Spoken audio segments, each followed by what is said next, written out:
The sky over Guadalcanal was supposed to be empty that morning. It was April 7th, 1943, and Second Lieutenant James Elms Sweat, United States Marine Corps Reserve, had been in combat for exactly 1 week. 7 days since his first sortie, 7 days since he'd killed his first enemy aircraft, and 7 days since he'd been told by his commander that the Japanese wouldn't try anything big again. He was 22 years old. Sweat sat strapped into his F-4F Wildcat, its cockpit baking under the South Pacific sun. The metal frame smelled of oil and cordite, a machine that had been pushed too far, too fast, for too long.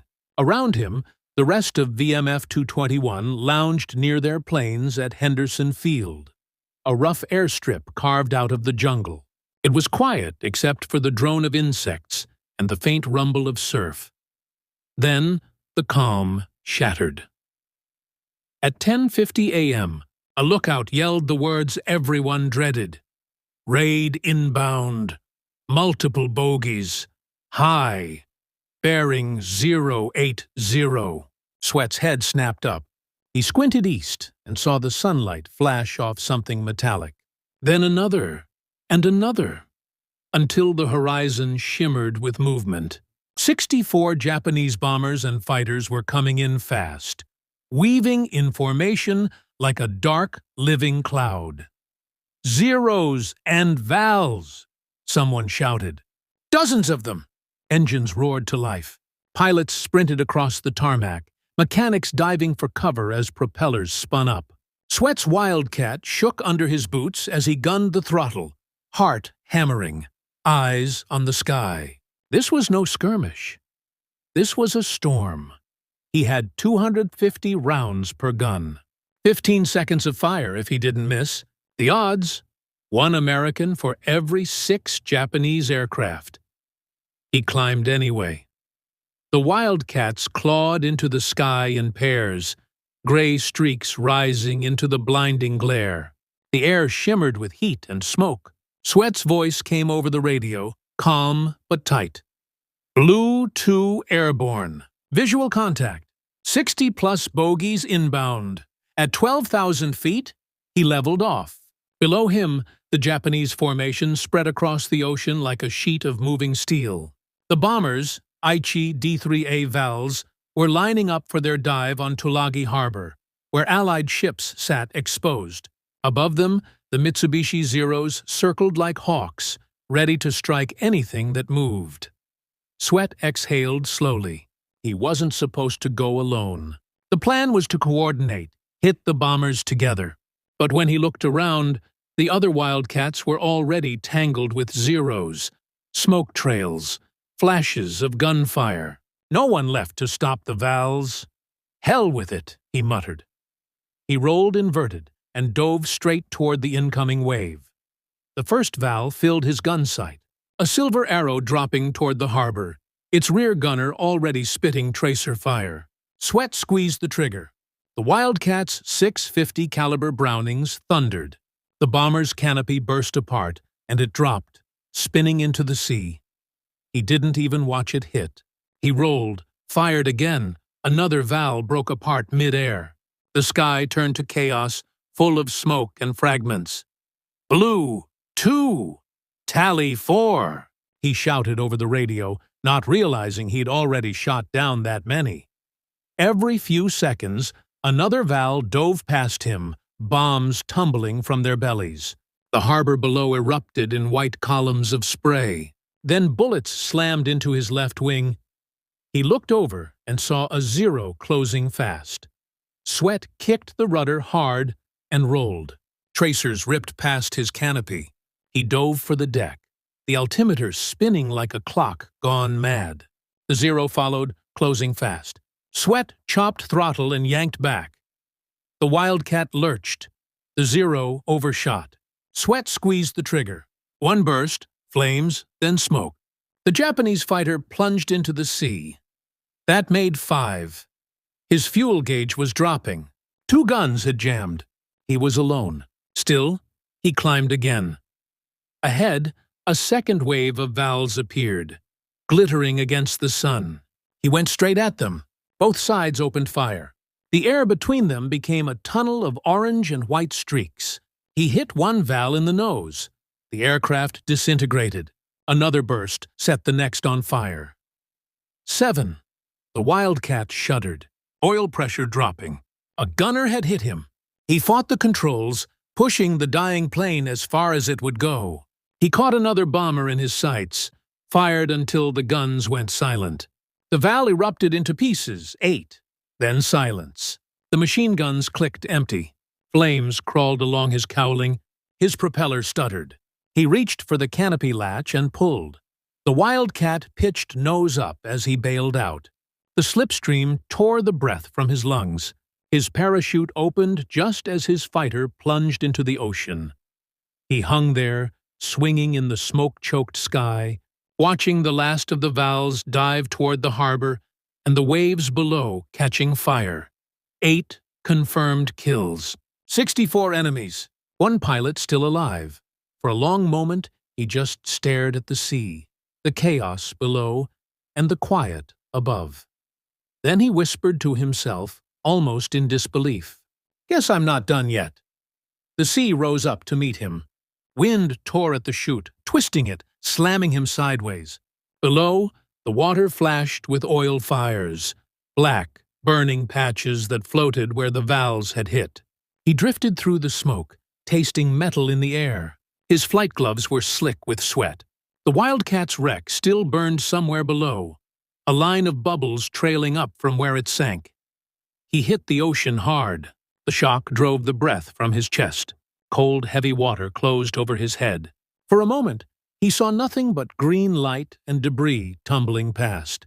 Then his training kicked in, unclip the harness, inflate the Mae West, get to the surface. He broke through and gasped. The world was a roar of engines, gunfire, and waves. He yanked at the straps, turned in circles, scanning for friend or foe. To the west, a Japanese bomber was still limping away, smoke curling from its engine. Farther off, American anti-aircraft tracers clawed at the sky. A shadow passed overhead. Sweat flinched. It was a Zero, low and fast, searching for survivors or targets. He ducked under, kicking down, waiting as the sound faded. When he surfaced again, the fighter was gone. For a long time, he just floated. Salt burning his eyes, his ears ringing from the engine's scream still echoing in his skull. Somewhere nearby, an American patrol boat zigzagged through the smoke. He waved, shouting until his throat hurt. The crew didn't see him. He was just one more speck in a sea littered with wreckage. The minutes dragged into an hour. The tide carried him closer to shore, but not fast enough. Each swell lifted him, dropped him, lifted him again. He began to wonder if surviving the fight had only bought him a slower death. Then, the sound of a radial engine. He turned his head and saw it. A single Grumman float plane, low and wobbling, coming out from Tulagi. An OS-2U Kingfisher, the Navy's scout and rescue bird. It circled once, its observer leaning out with binoculars. Sweat waved both arms until his shoulders screamed. The plane banked, dropped flaps, and skimmed the surface like a stone. Spray exploded from its floats as it settled beside him. The observer shouted over the roar, tossed a line, and hauled him in, half-drowned and grinning. The pilot turned and shouted something Sweat barely heard over the engine. "You picked quite a day to go swimming, Lieutenant." Sweat could only laugh, salt water running down his face. They flew him back to Tulagi. The flight lasted 10 minutes, but felt longer than the entire battle. When they landed, the base doctor checked him for shrapnel and shock. He'd taken a graze to his leg, burns on his cheek, but otherwise, he was whole. Word had already spread through the base. A pilot had shot down 8 enemy aircraft in one mission. Maybe more. Nobody believed it at first. Not until the radar logs matched. Not until the wreck reports came in. Not until they saw Sweat himself, still wearing his flight harness, his face blackened with oil, eyes bright and distant. The squadron commander found him sitting on the edge of a stretcher, staring at the sky. "You all right, Jim?" Sweat nodded slowly. "I think so, sir." The commander frowned. "You realize how many you got?" Sweat blinked, uncertain. 6, maybe 7. 8 confirmed, the commander said quietly. "And you're lucky to be breathing." Sweat didn't answer. He just looked at his hands, still trembling from the vibration of the guns, and tried to remember how it all happened so fast. Later that night, he walked down to the water's edge.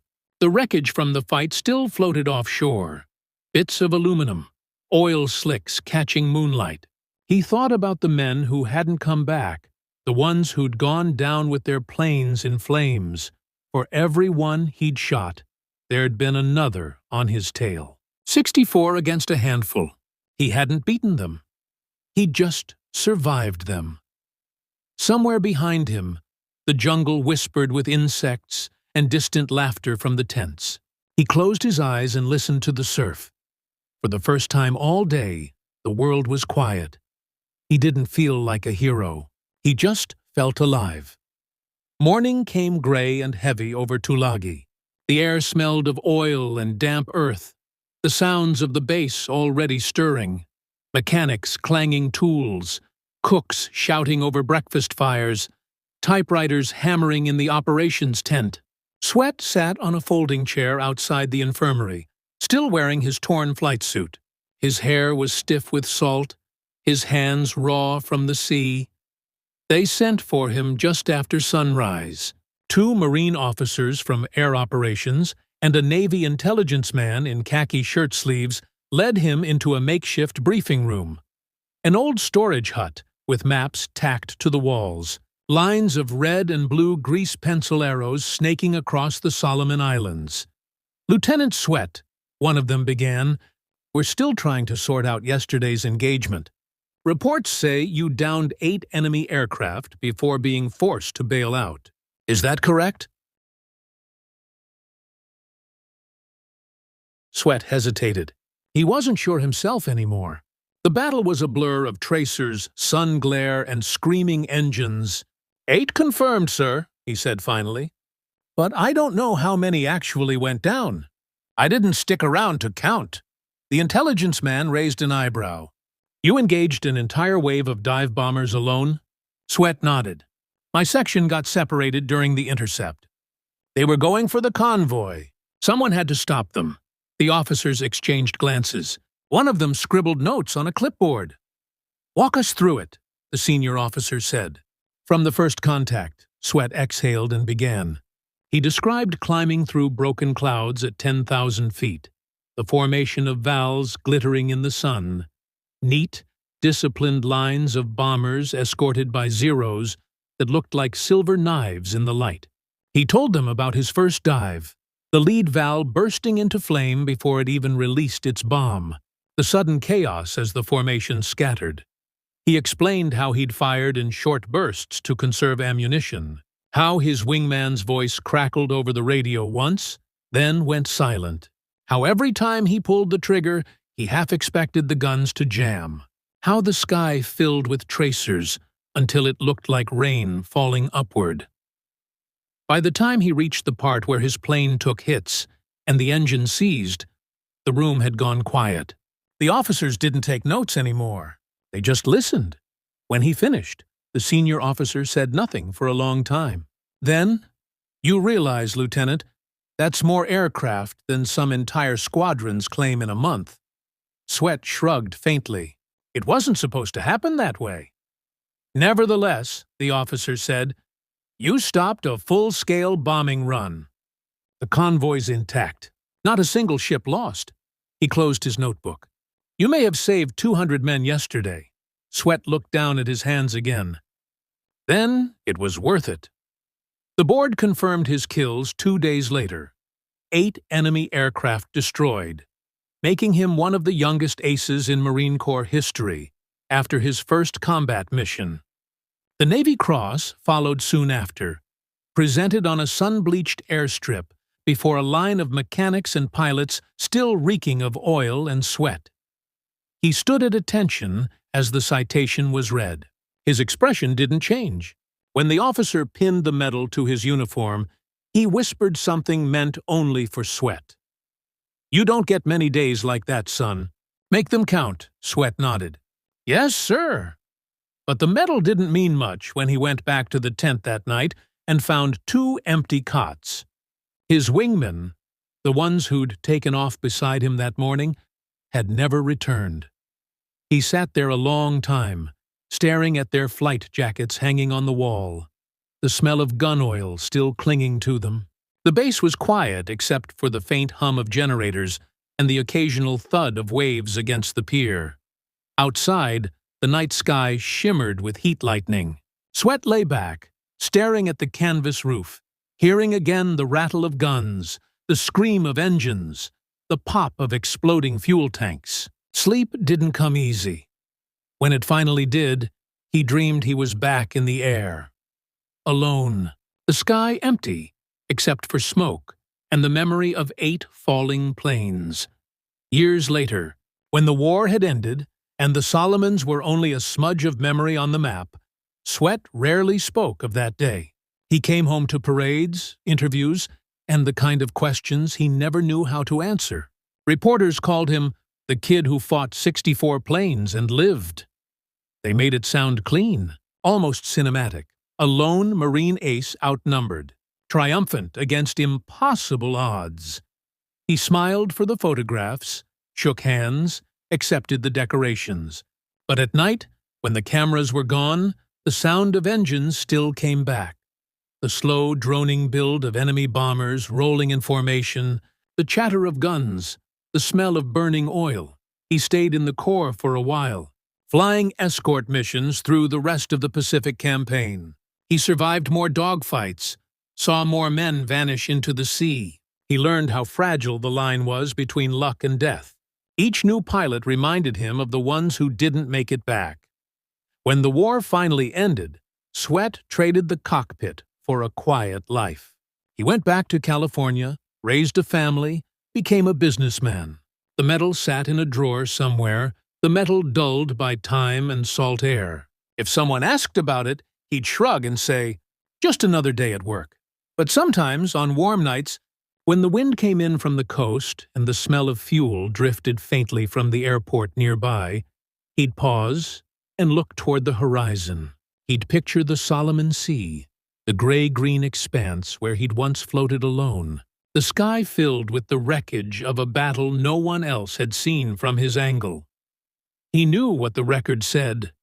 8 kills confirmed, a textbook display of courage and skill. But to him, the real story wasn't about heroism or numbers. It was about fear, instinct, and the narrow sliver of chance that had let him fall into the ocean instead of the fire. In his later years, a young historian tracked him down, wanting to document his memories for an archive. Sweat listened politely, then laughed. "You can write about it if you like," he said, "but don't make it sound easy." Nothing about that day was easy. The historian asked him what he remembered most clearly. "The silence afterward," Sweat said. "After all the noise, all the fighting, there was just the sea. It was so quiet. You could hear your own heart beating. That's when it hits you. You're alive, and no one else is coming." The man who fought 64 enemy planes didn't see himself as invincible. He saw himself as lucky. Lucky to have lived long enough to tell the story. Lucky to have walked away from a sky on fire. And somewhere in that silence, in the stillness between the waves and the wind, he carried the memory of those few minutes that had stretched into eternity. The day when one pilot stood alone against the storm and somehow came home. The morning haze lifted slowly over Tulagi, revealing the scars of the previous day. Blackened water streaks where the valves had fallen, fragments of aluminum and oil slicks drifting lazily toward the reef. Sweat walked along the edge of the makeshift pier, his boots slapping against the planks, dragging thoughts he couldn't shake. The adrenaline was gone, replaced by a weight he hadn't expected. The knowledge that he had been the only thing standing between the Japanese raid and the convoy. He passed sailors repairing nets, and Marines cleaning their rifles. The normal rhythm of base life resuming as if nothing had happened. Yet every shadow reminded him of the ones who hadn't returned. Every ripple of the water beneath the pier mirrored the motions of planes diving and spiraling in smoke. He tried to shake it off, but the images were stubborn, clinging like tar to his mind. By mid-morning, Sweat was summoned to a small office tucked between supply tents. Inside, maps sprawled across the table, charts marked with red lines tracing yesterday's battle. The intelligence officer pointed at one section. These are the positions of the bombers and fighters as reported by observers. It matches your account almost exactly. Sweat leaned over, tracing the lines with his finger. I remember the formation, like a dark wave rolling toward us. I didn't think I'd even make it back. The officer nodded solemnly. You not only made it back, Lieutenant, you destroyed 8 enemy planes. 8. 1 pilot against 64. Sweat swallowed. The words sounded impossible, even spoken aloud by someone else. He wanted to correct them, to say the numbers didn't tell the full story, that luck had guided his hands, that chance had kept him alive while others fell. Later, he wandered toward the maintenance area. Mechanics were already stripping down Wildcats for inspection, oil dripping, rivets gleaming in the sun. He stopped in front of one plane, running a gloved hand along the scarred fuselage. The smell of burnt cordite and scorched metal filled his senses. It was familiar, intimate even, like a companion he hadn't expected to see again. Lieutenant, a young pilot called, jogging over. His voice wavered, uncertain. Is it true? Did you really? He trailed off, unable to finish the question. Sweat shrugged. I did what I had to do. He didn't want to sound boastful. He didn't feel like a hero. The weight of those who hadn't returned pressed on him far more heavily than the medals, the praise, or the newspaper headlines waiting at the next supply drop. He remembered his wingmen, the ones who had taken off beside him, who had disappeared into the sky within seconds of the raid. Their voices, their laughter, their encouragement all vanished into the smoke. The realization gnawed at him. Survival wasn't skill alone. It was luck, timing, chance, and perhaps some small mercy he had no right to claim. The sun climbed higher, casting sharp lines across the airfield. Sweat found himself at the edge of the landing strip, watching as other Wildcats taxied out, engines roaring. He felt a pull, an urge to climb again, even though he had promised himself he would rest. The roar of the engines, the hum of the metal, the sharp tang of fuel. It called to him, a reminder of life lived on the edge. He walked back toward the barracks, eyes tracing the horizon, imagining the paths of the Japanese aircraft. He pictured each VAL, each zero, their movements frozen in memory. He remembered the calculations, the angles, the timing, the seconds that determined life or death. 8 planes down, dozens still untouched, countless lives potentially saved by a few well-aimed bursts of .50 caliber fire. That evening, the base was quieter than usual. The smell of cooking fires mixed with the brine of the sea. Sweat sat on a crate outside his tent, staring at the stars reflected in the water beyond. Untouched by yesterday's violence, yet he knew the battle's echoes would linger forever. Each star, each glint on the horizon, reminded him of what could have been lost, what could have ended in smoke and fire. A fellow Marine came to sit beside him. "You're not saying much," he observed. Sweat shook his head, eyes still fixed on the water. "There's nothing to say. You fly, you fight, and sometimes you make it back. That's all," the Marine nodded, understanding more than words could capture. Silence stretched between them, comfortable yet heavy, filled with the unspoken acknowledgement of what war demanded. In the days that followed, Sweat returned to the skies of Guadalcanal. He flew escort missions, reconnaissance, and occasional interception sorties. Each flight brought the same mixture of exhilaration and fear. He became a figure of quiet legend among his squadron, a living reminder that skill and luck could align in impossible ways. Yet every time he climbed into a Wildcat, he carried the weight of the day he faced 64 enemy planes alone. Letters arrived from home, family expressing pride, friends marveling at his bravery. Sweat read them, nodded, and put them aside. The words were kind, but they could not bridge the gulf between the safety of California and the chaos over the Solomon Sea. He often thought about the men he had fought alongside, and those he had never seen again. Each sortie, each engagement reminded him that heroism was not a simple story. It was a string of decisions, reactions, and improbable survival. It was fear. It was instinct. It was chance. It was the silence afterward. The moment when the guns quieted, the engines stopped screaming, and the sea stretched empty and indifferent below. Even decades later, when Sweat would tell the story to historians, reporters, or curious visitors, he emphasized the ordinary over the extraordinary. The numbers, the medals, the citations, they were secondary. The real story was about being there, making the right choices in the smallest window of time, and living to see another day. And sometimes, late at night, he would close his eyes and hear the faint hum of engines, the crackle of gunfire, the distant roar of bombs. He would remember the 64 planes, the Wildcat that had carried him, and the small, fragile thread of chance that had kept him alive. The war ended, the Pacific quieted, and life moved on.